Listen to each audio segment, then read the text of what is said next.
Ayan mga kabarangay, welcome back ulit sa ating munting channel. Ito nga palang kusinero ng barangay na babati sa inyo ng magandang araw at syempre magandang buhay para sa inyo mga idol. Ayan, magluluto tayo ng masarap na recipe na naman ngayon. Walang iba kundi ang kakaibang sisig. Isang klase na naman ang diskarte ng sisig ang ating lulutuin ngayon mga idol. So alam naman natin na ang sisig ay may kanya-kanyang version, may kanya-kanyang diskarte. So ayan, meron tayong pisngi. Ayan, pinakuluan muna natin at hayaan lang natin siyang syempre para lumambot. Ayan.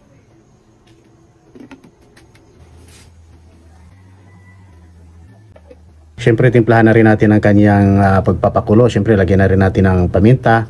At siyempre depende sa inyo kung ano pang pampalasa ang ilalagay nyo. Ayan, siyempre pagkaluto, lagyan natin ng rock salt, timplahan natin kahit asin lang ay. At i-rub lang natin ang asin para manuot ang kanyang lasa mga idol. Siyempre bago natin iprito para malasa ang ating sisig.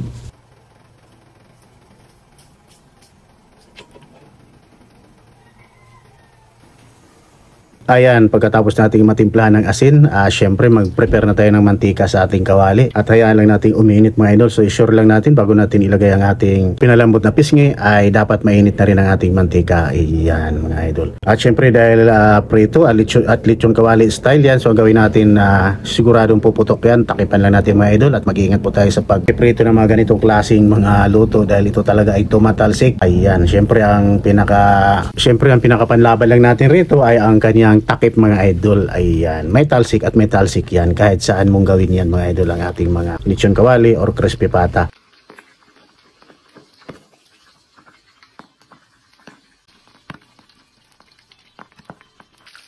Ayan, at tingnan mo, napakaganda na ng kulay ng ating lechon kawali. Ayan, at syempre dahil luto na, hanguin na natin. Ayan, hanguin natin mga idol ang ating pritong lechon kawali. Ayan, napakaganda, quality ang kanyang pagkaprito kahit na mayroon siyang konting sunog pero malasa pa rin yan mga idol. Ayan, so ayan, palamigin lang natin. Syempre ang hirap hiwain yan pagka mainit.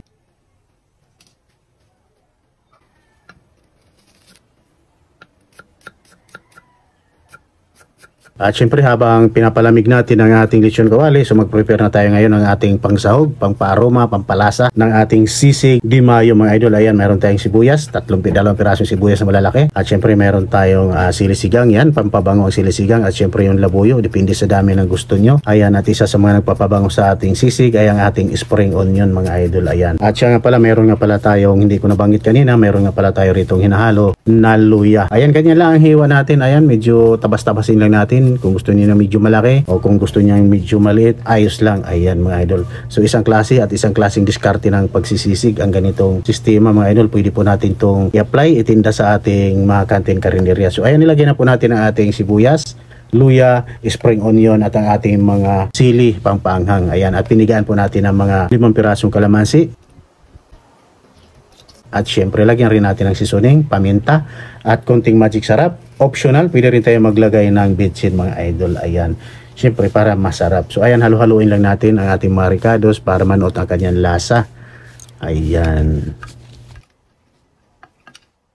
So ayan, haluin lang natin ng haluin hanggang sa bago natin lang ilagay ang ating mayonnaise. Ayan mga idol, syempre ang style ng sisig na to ay sisig di mayo mga idol. Ayan, sisig na may mayonnaise. So marami rin gumagawa rin sa ating mga kaibigang nagkakarinderya, nagkakantin. Ito ang diskarte sa mga pang display, pang tinda.